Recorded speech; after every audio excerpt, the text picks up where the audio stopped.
Olá a todos, sejam muito bem-vindos. Hoje vamos estudar a respeito de Gachelet, um carvão aceso. Aparentemente algo sem valor, sem muito interesse.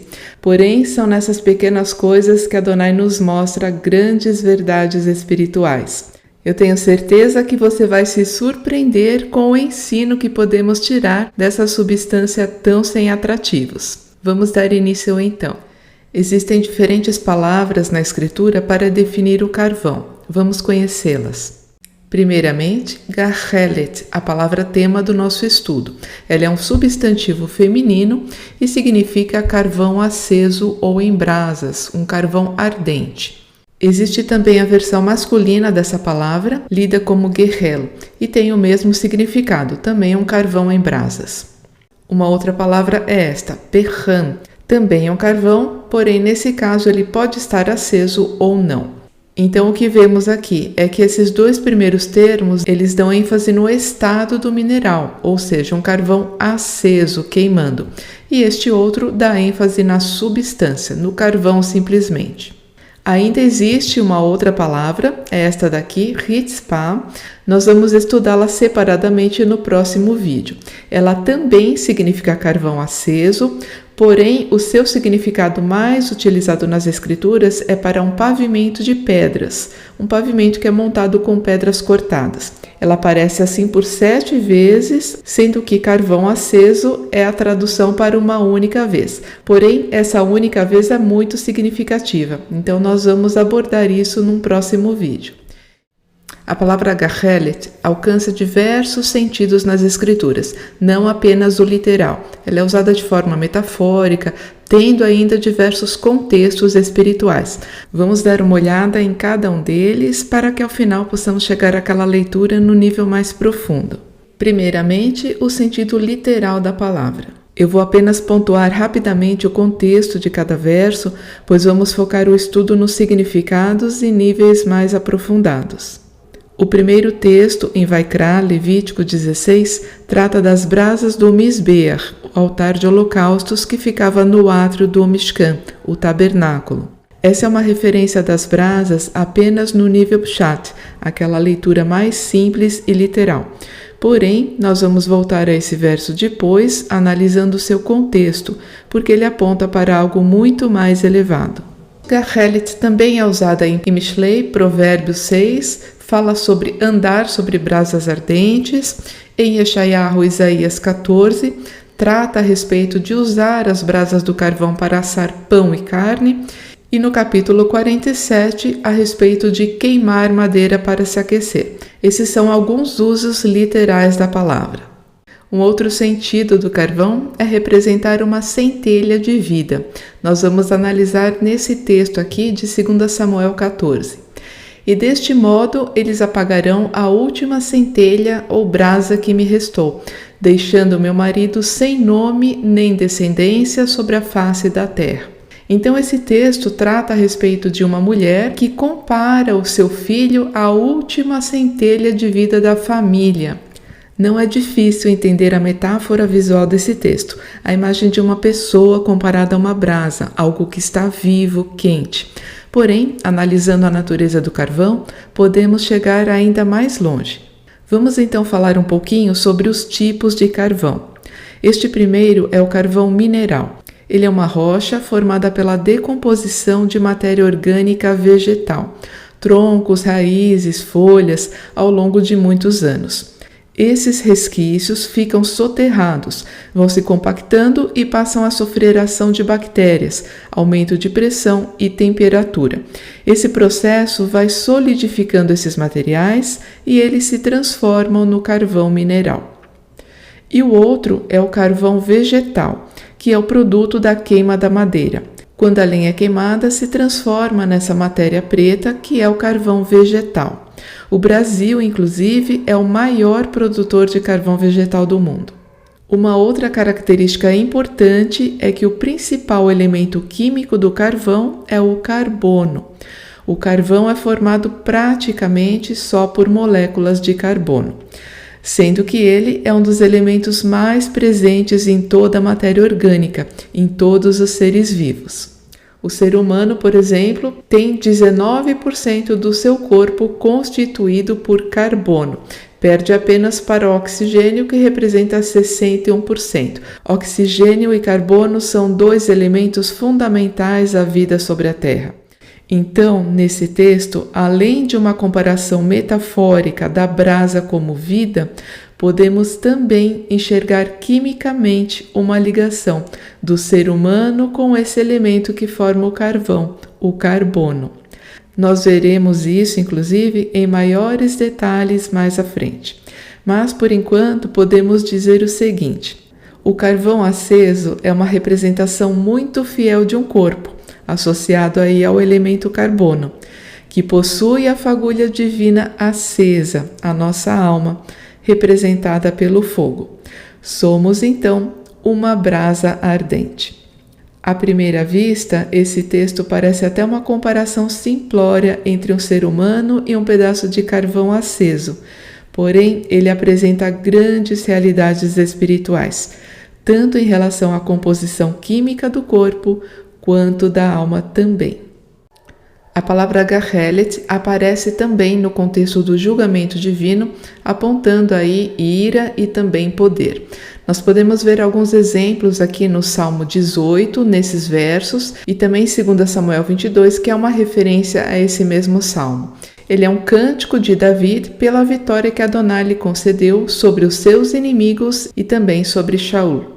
O verso 8 diz: das suas narinas subiu fumaça, e da sua boca saiu fogo devorador. Dele saíram Gehalim, brasas ardentes. Todas essas referências tratam de Adonai. É uma metáfora para indicar a sua ira. No próximo texto lemos: do resplendor da sua presença saíram, pelas suas espessas nuvens, Saraiva e Gahale-esh, brasas de fogo. E ainda, Adonai trovejou a sua voz e havia Saraiva e Gahale-esh, brasas de fogo. Então, como vocês veem, todos esses textos utilizam a mesma palavra. Algumas vezes ela é traduzida de formas diferentes. Eu trouxe aqui algumas possibilidades, porém todas elas dizem respeito a uma mesma palavra, que é um carvão aceso. Um outro exemplo está aqui no profeta Yehezkel, Ezequiel 10:2. É a respeito de uma visão que ele teve. O texto diz: e falou ao homem vestido de linho, dizendo: vai por entre as rodas giratórias, por debaixo dos queruvim, enche as tuas mãos de Gahale-esh, brasas de fogo, e espalha-as sobre a cidade. E ele foi à minha vista. Nesse texto, nós percebemos que havia brasas de fogo debaixo desses seres celestiais, dos queruvim, traduzidos por querubins. Nós vamos olhar isso um pouco mais à frente também. E por fim, um último texto aqui está em Jó 41 e trata a respeito do Leviatã, a serpente marinha. O seu hálito acende os Gehalim, carvões, e da sua boca sai uma chama. Vários versos desse capítulo tratam a respeito do poder dessa criatura. E nesse verso em específico, nós vemos que o seu hálito é tão quente que chega a acender os carvões. É uma grande demonstração de poder inexistente em outras criaturas. O fogo, em toda a Escritura, é um elemento que reflete poder, muitas vezes usado para destruição. Assim, essas pedras acesas, o carvão em brasas, também pode apresentar a mesma conotação. Existe um outro texto muito interessante onde essa palavra é utilizada, e é um texto também que dá abertura a diversas interpretações. É até um pouco difícil, às vezes, para a gente compreender exatamente o que ele significa se a gente lê apenas no nível literal. Vamos falar um pouquinho a respeito dele e de toda essa abertura que ele nos possibilita. Está em Provérbios 25. Se o teu inimigo tiver fome, dá-lhe de comer. Se tiver sede, dá-lhe de beber. Pois assim amontoarás Gehalim, brasas vivas ou brasas acesas, sobre a cabeça dele, e Adonai te recompensará. É uma figura bastante estranha pensar em alguém com brasas na cabeça. Associamos normalmente a um castigo, algo de ruim. Porém, não é bem assim. Vamos ver as possibilidades aqui e eu trago 3 abordagens diferentes para a gente compreender esse texto. A primeira delas, e a mais tradicional, diz respeito ao julgamento, algo que está associado a essa palavra, como nós acabamos de ver. Nesse caso, nós fazemos uma ligação com esse texto de Deuteronômio, Devarim, que diz que o julgamento e a vingança pertencem a Adonai. Assim, as brasas sobre a cabeça de uma pessoa representam um julgamento que está sobre ela. Nesse caso, quando a pessoa é um inimigo, Adonai enxergará o seu bem sobre uma pessoa que lhe faz o mal. Dessa maneira, ela terá brasa sobre a sua cabeça, ela terá um julgamento sobre si. Uma segunda possibilidade, e algo completamente diferente, é retomar o sentido positivo da palavra que vimos no texto de Samuel. Manter a vida, manter o fogo da alma aceso. Nós sabemos que o fogo é um elemento essencial à vida, para cozinhar e se aquecer. E isso principalmente pensando nesses tempos antigos, quando esses textos foram escritos, onde era necessário ter uma lareira ou pelo menos um lugar para ter fogo aceso nas casas, principalmente durante o inverno. Assim, quando você alimenta alguém que tem fome ou dá água para alguém que tem sede, você está promovendo a vida, está mantendo acesa essa chama para aquele que está em necessidade. Ele está com a sua brasa acesa sobre a sua cabeça, está vivendo. Esse é um outro sentido que pode ser aplicado ao texto, inclusive muito mais coerente do que o julgamento. E por fim, nós temos também um outro sentido em que essas brasas são utilizadas, que é a purificação. E nós também podemos aplicá-lo a esse texto. Nesse caso, tratamos da alusão ao ato de fundir metais em fornalhas antigas. Esse processo funcionava da seguinte maneira: era colocada uma cama de carvão aceso, o metal e por cima do metal outra camada de carvão aceso. Isso aumentava o calor e fazia com que o metal derretesse e fossem separadas as suas impurezas. Esse era o processo utilizado para a purificação de metais. E isso nós também podemos aplicar nesse texto como uma figura espiritual muito bonita, porque nós vamos colocar essa cama de carvão, essas brasas vivas sobre a cabeça do inimigo, e a partir disso ele será também purificado. Essas brasas irão purificar a sua alma, ele vai repensar a respeito do que ele faz para você, porque você está pagando o mal com o bem, e assim ele ganha abertura para repensar o seu comportamento e eventualmente mudar os seus caminhos. Dessa forma, ele é purificado. Então, esse texto onde nós temos a aplicação da palavra Gehalim, nós também podemos aplicar tudo aquilo que ela significa. Vejam que interessante, porque todas elas funcionam bem, inclusive essas que têm o sentido positivo são muito melhores, elas têm uma representação muito mais próxima daquilo que a Torá e daquilo que Yeshua nos ensina, fazer o bem e não o mal, mesmo para aqueles que nos perseguem. As brasas de carvão também são usadas na Escritura no sentido da purificação. Vamos voltar agora àquele primeiro texto que vimos em Levítico e contextualizá-lo um pouco melhor. Esse texto trata a respeito do Yom Kippur, o dia da expiação, aquele único dia ao ano em que o sumo sacerdote podia entrar no Santo dos Santos, naquele lugar mais reservado no Mishkan, do tabernáculo, para fazer expiação pelo povo. E o que vemos aqui é o seguinte: as brasas do Mizbeach, que é aquele altar de holocaustos que ficava no pátio externo, eram levadas pelo sumo sacerdote dentro de um incensário para dentro do Mishkan, do tabernáculo. Ele colocava o incenso aromático sobre essas brasas e entrava no Kodesh HaKodashim, o chamado Santo dos Santos. Nesse lugar, as brasas, em contato com o incenso, elas faziam aquela grande nuvem de fumaça, preparando o ambiente para o ritual de expiação que ele faria na sequência. Então aqui nós vemos que as brasas que estavam do lado externo, que tinham sido usadas para o sacrifício dos animais, eram trazidas para dentro do tabernáculo. Elas adentravam inclusive no lugar mais santo de todos, no Kodesh HaKodashim. Então, tudo aquilo que elas haviam purificado do lado de fora era trazido com elas para dentro. Disso, nós podemos compreender que nas Escrituras o fogo é um elemento de purificação. Ele está presente em várias cenas mostrando essa realidade. E as brasas acesas, as Gehalim ou Gehelet, são instrumentos que carregam o fogo da purificação. E um último aspecto relacionado a essas brasas é o fogo celestial e também a santidade. Vamos dar uma olhada no que os textos nos apresentam.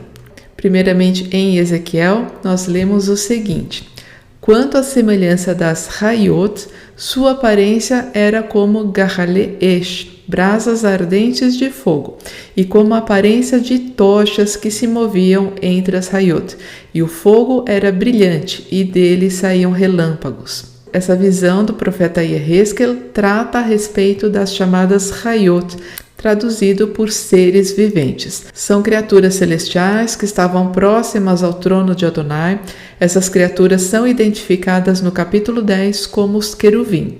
E a sua aparência, então, era como brasas ardentes de fogo. Eles tinham a aparência de fogo. O fogo está diretamente relacionado a diversos seres celestiais, trazendo essa questão da santidade, também de poder, dessa chama de vida, enfim, todos esses aspectos se relacionam aqui.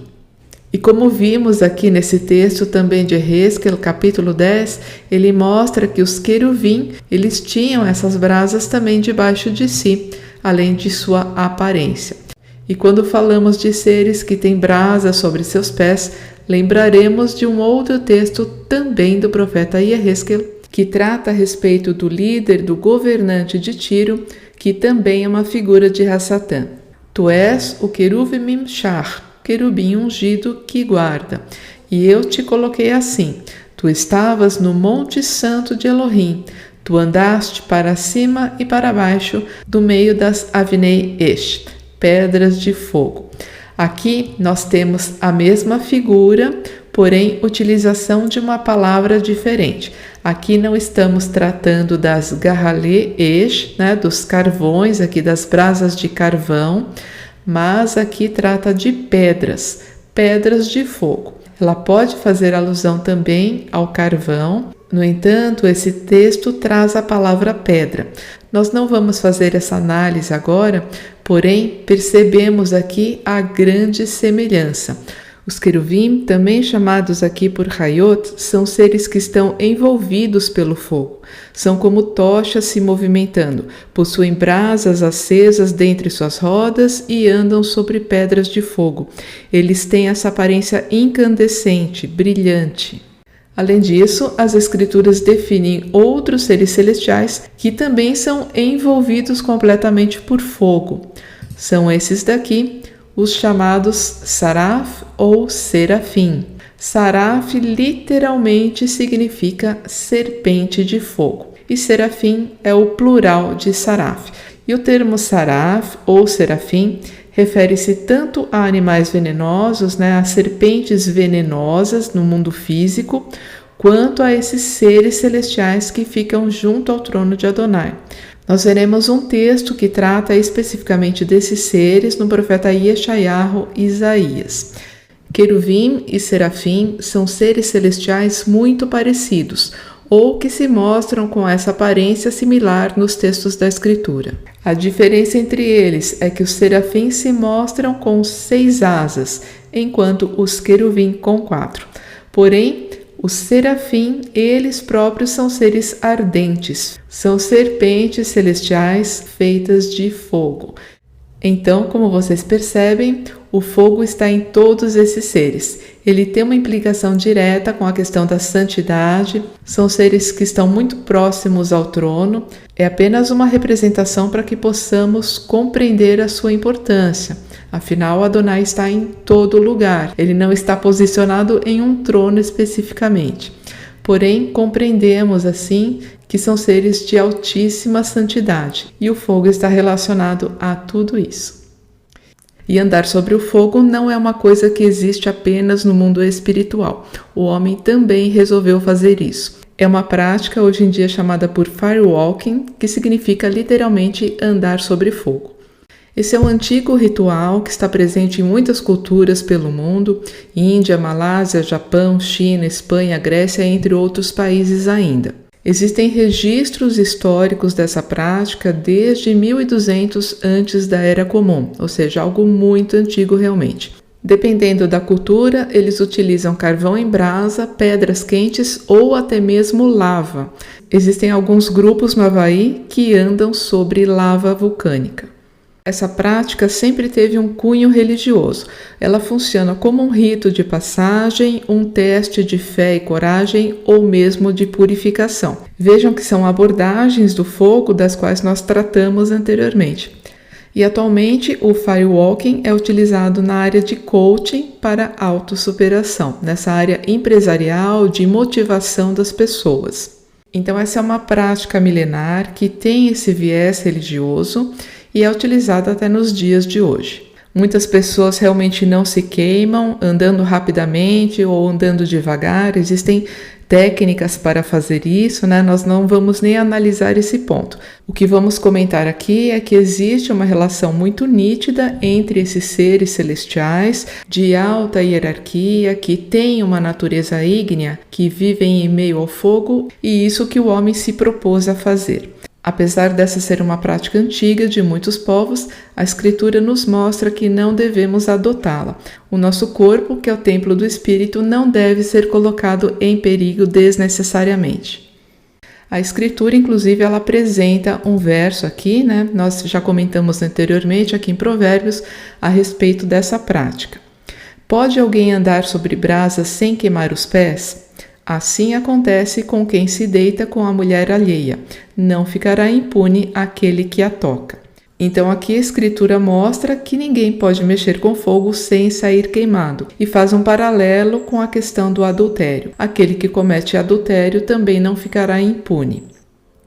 Fazendo um breve resumo sobre todas essas abordagens que vimos do uso da palavra gahelet nas Escrituras, carvão em brasas, carvão aceso, podemos dizer o seguinte: são pedras que espiritualmente refletem o fogo celeste, poder, glória, santidade, julgamento e purificação. Esse é o contexto geral da palavra gahelet, tudo que ela carrega. Agora, sabendo disso, vamos mergulhar um pouco mais fundo no estudo. A natureza é o palco da criação de Deus. Estudando a natureza, estudando a ciência, nós compreendemos muito mais o Criador. Em cada um dos seus detalhes, nós podemos compreender a sua perfeição. E, logicamente, tudo isso também está estampado na sua palavra. Então agora vamos estudar um pouquinho de química e compreenderemos coisas grandiosas sobre a palavra divina. A nossa abordagem será o processo de purificação do carvão, a sua transformação. O carvão pode ser uma das substâncias mais comuns e baratas, por exemplo, o grafite de um lápis, como também uma das mais caras e refinadas, o diamante. O carvão apresenta essa natureza paradoxal. Ele é uma das coisas mais abundantes na natureza, mas também uma das mais raras e preciosas. E o diamante nada mais é do que carvão submetido a uma enorme pressão por muito tempo. O diamante é formado basicamente de carvão, é a mesma rocha, porém ele sofre um processo de pressão gigantesco durante muito tempo e essa rocha então ela vai se transformando até chegar a essa pedra maravilhosa. A estrutura molecular dos dois é a mesma. A única diferença é que as moléculas do diamante são arranjadas de outra maneira. Nessa imagem, vocês veem a estrutura de átomos de carbono ligando-se entre si. Aqui ao centro, em rosa, um átomo que se une a 4 outros aqui em branco, formando uma molécula. Um átomo de carbono pode realizar até 4 ligações. Ele pode se unir tanto a outros carbonos, como esse exemplo aqui, quanto a outros elementos, como o oxigênio, por exemplo, dando origem ao gás carbônico. Essa estrutura molecular do carbono, chamada tetravalente por causa dessas 4 ligações, tem grande estabilidade e ela vai permitir também a formação de uma grade de moléculas muito sólida e resistente, na forma cúbica. E são essas grades cúbicas que formam o diamante. Vejam nessa imagem, são várias moléculas de carbono nessa mesma disposição tetravalente que se agrupam na forma de cubos.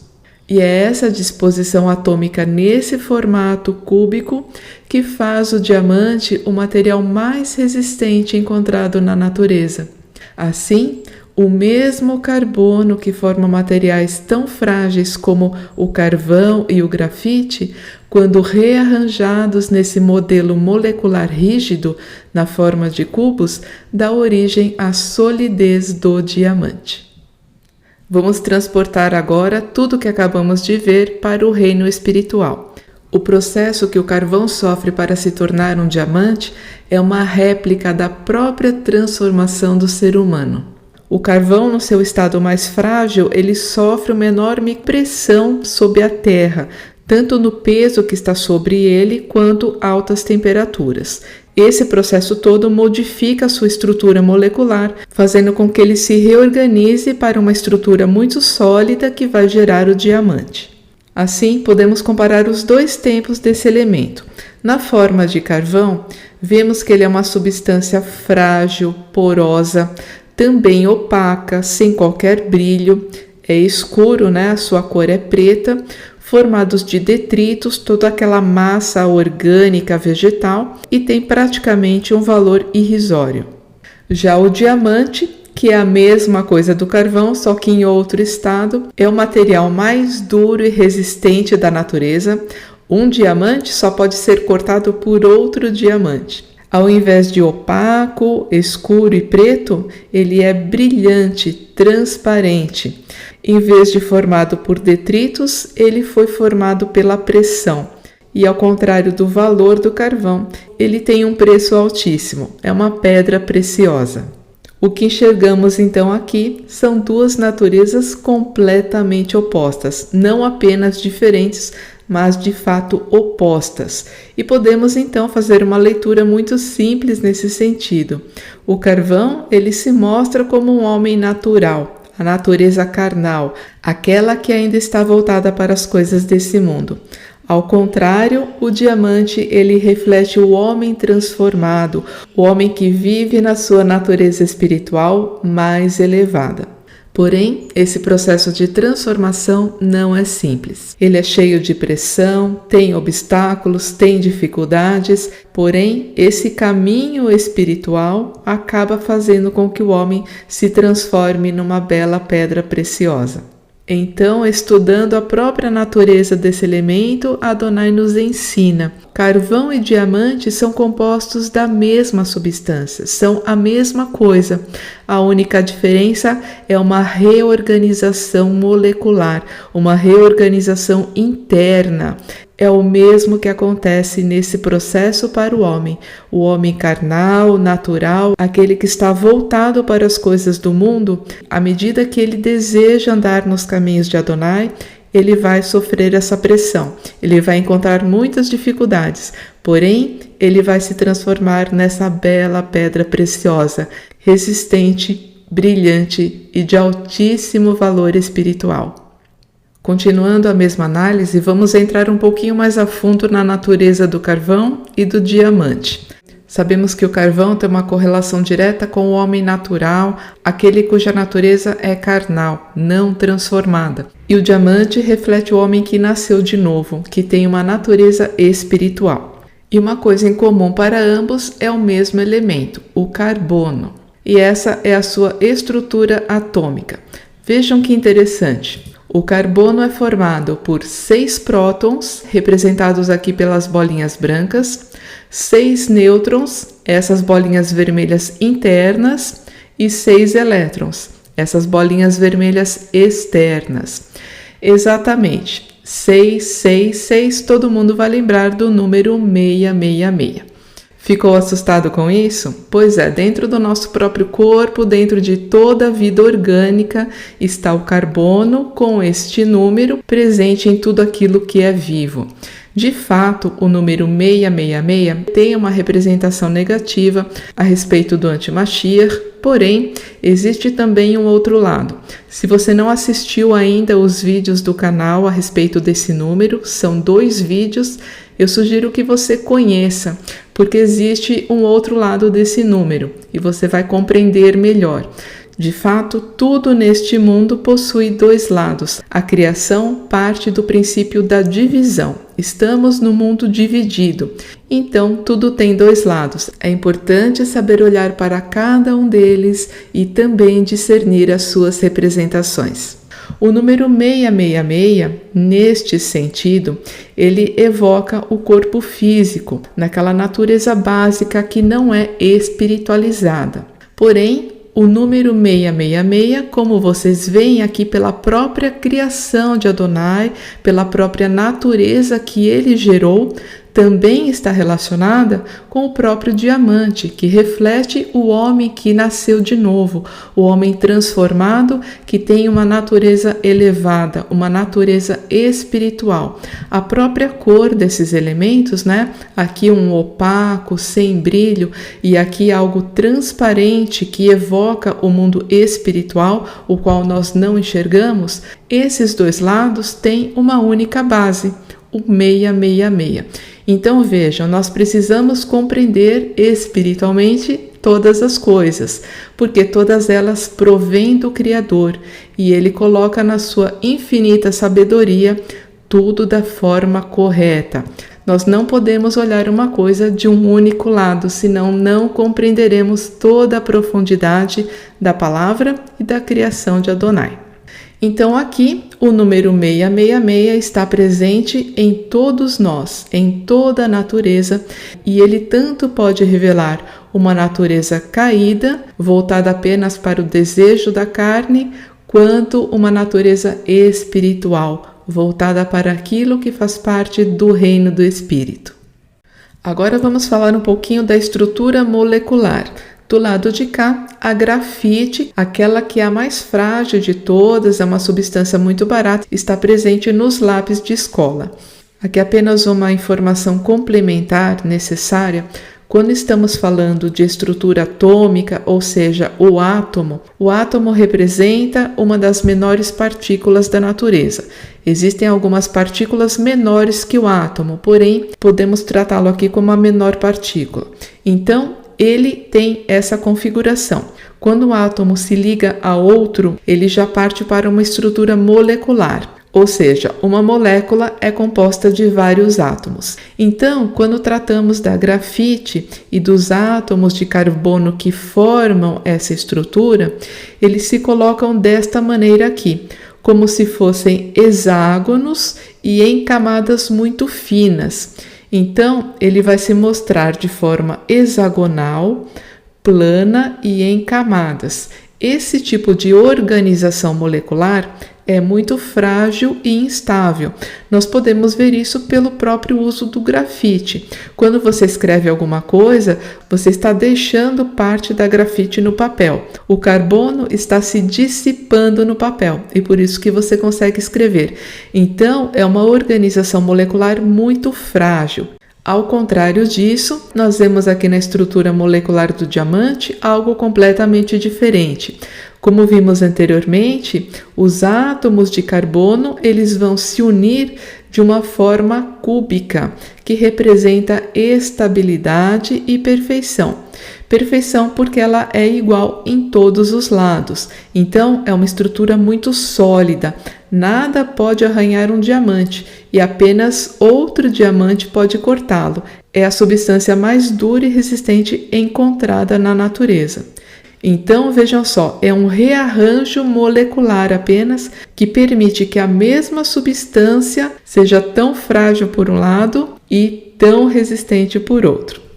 E aí, como estamos falando em algo espiritual, né? Já compreendemos aqui que a grafite, logicamente, tem a ver com a própria fragilidade desse homem carnal que não busca o reino do espírito.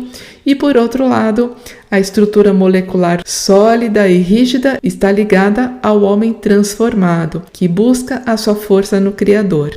Porém, muito além disso, essa estrutura logicamente nos lembra algo muito especial. A Nova Jerusalém, que é justamente na forma de um cubo. Não poderia ser diferente, porque ela é aquilo que há de mais perfeito. Todos os seus lados são iguais, isso reflete também a justiça divina.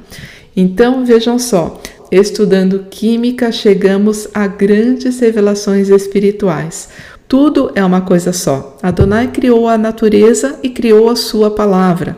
De um mesmo número, 666, disposto na vida orgânica, temos tanto essa grande fragilidade quanto a representação mais perfeita do mundo vindouro, a Jerusalém celestial. Como acabamos de ver, acho que ficou bem claro que a natureza e a matemática divina aplicada em toda a criação estão em perfeita unidade. Desde a conformação de um único átomo até as estruturas mais grandiosas de Adonai, como a Nova Jerusalém, tudo é calculado, medido e alinhado na mais absoluta perfeição. Porém, a matemática não se aplica apenas às coisas da natureza, mas ela reflete também o idioma divino, o hebraico, a chamada Lashon HaKodesh, a língua sagrada, por meio da qual Adonai criou todas as coisas, matematicamente. E se você já se impressionou com tudo isso que acabamos de ver, guarde espaço para se impressionar ainda um pouco mais, porque o que acontece na própria natureza está relatado de forma literal e matemática no hebraico. Vamos ver. Aqui as palavras temas do nosso estudo, no plural e também no singular. Gahelim e Gahelet são as formas como ela se apresenta na escritura. Assim como olhamos para a matemática do átomo, vamos olhar para a matemática das letras hebraicas e calcular a sua soma. Aqui nós temos a gematria de cada uma delas. Gehalim, no plural, alcança 91 e Gahelet, o singular, 441. Se você ainda tem alguma dúvida de que o hebraico é o idioma da criação, o idioma pelo qual Adonai criou todas as coisas, olhe para isso. Encontraremos aqui a palavra Yahalom, que também tem gematria 91, o que mostra que ambas estão conectadas. E qual é o seu significado? Exatamente, diamante. O que acontece na natureza está aqui dito com todas as letras. Tanto o carvão em brasas quanto o diamante têm o mesmo valor. E o que ambos têm em comum é o carbono. Apenas as suas moléculas estão em disposição diferente, mas a substância é exatamente a mesma. E é isso que enxergamos aqui na gematria. E o mais interessante é que estamos tratando aqui do carvão em brasas, não simplesmente do carvão em si. O fato dele estar aceso, queimando, reflete o processo pelo qual ele é submetido para se transformar num diamante. São toneladas de pressão e uma temperatura maior que 1000 graus Celsius. A gematria não poderia ser mais precisa. Isso mostra um alinhamento exato do hebraico com as coisas criadas. A unidade e perfeição de Adonai em todos os níveis. Porém, além disso, também existe uma outra palavra de gematria 91 que é muito usada em toda a escritura. Aliás, é utilizada no mundo inteiro. É esta palavra aqui, Amém. A palavra Amém, inclusive como eu já expliquei em um vídeo do canal, ela provém do verbo aman, essa é a sua raiz verbal, que significa acreditar, confirmar, dar suporte, ser firme, estável e fiel. Vejam só, todas essas definições do verbo aman estão diretamente relacionadas ao diamante, aquilo que é firme, estável. E isso também se reflete na palavra amém. Ela significa verdadeiramente. É um advérbio e tem todos esses significados. Ela está conectada àquilo que é firme, estável e fiel. Dessa maneira, Amém representa verdadeiramente. Yeshua, em muitos dos seus discursos, ele introduz a sua frase com Amém, Amém, que é traduzido por em verdade. Então, o Amém aqui, se ligando ao diamante, ele confirma toda essa questão da firmeza e estabilidade que essa pedra apresenta, além de confirmar também esse processo de transformação que nós vemos aqui, do carvão para diamante. Tudo isso é verdadeiro. Porém, não ficamos por aí. Vamos analisar essa última palavra aqui, que na verdade é a mesma, está apenas no singular. E como tudo que estamos vendo aqui está em perfeita sincronia, não poderia deixar de ser. O que vamos encontrar aqui na Gematria 441 é simplesmente a confirmação de tudo isso, pois Gehelet faz paralelo com a palavra Emet, que quer dizer verdade. Ou seja, reproduzimos novamente aqui a mesma situação.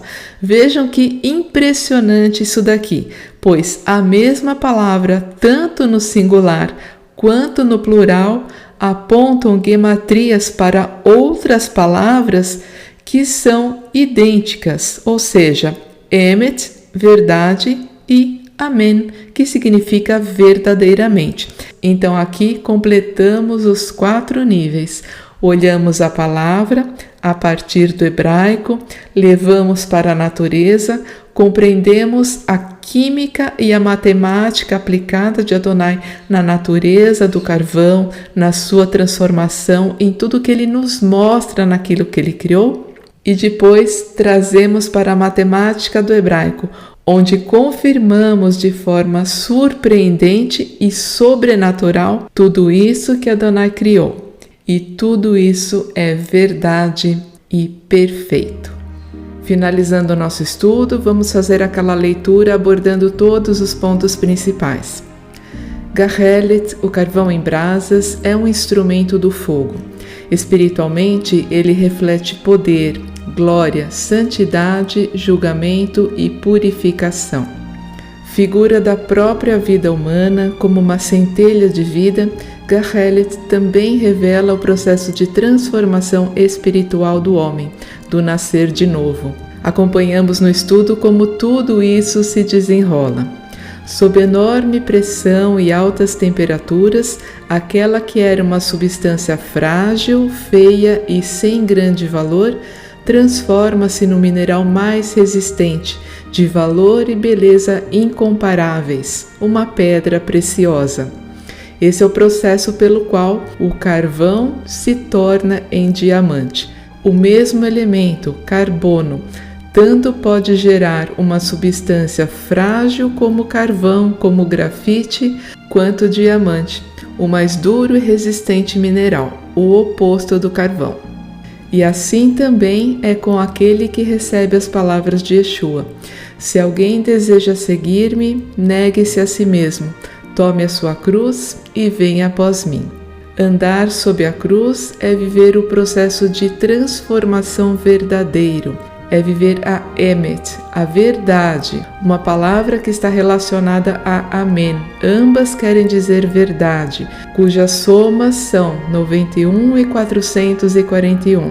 Essas duas palavras estão ligadas a Gahelim e a Gehelet, o carvão em brasas, e também a Yahalom, diamante. Todas essas palavras e as suas somas nos ensinam a verdade desse processo. O que Yeshua nos disse a respeito de tomarmos a nossa cruz e segui-lo é exatamente o mesmo processo que passa o carvão para diamante, se transformando sob pressão e altas temperaturas. Tudo isso é um processo de purificação, o qual, ainda que seja tão severo, culminará em um diamante espiritual. Gehelet, o carvão aceso, uma substância aparentemente tão sem valor, nos ensina todas essas grandes lições espirituais. Aqui terminamos o nosso estudo. Eu espero que você tenha gostado e que ele tenha acrescentado também à sua vida, e que cada um de nós possa ser esse carvão aceso, a todo tempo buscando essa transformação verdadeira, para que um dia também possamos ser um diamante para Yeshua.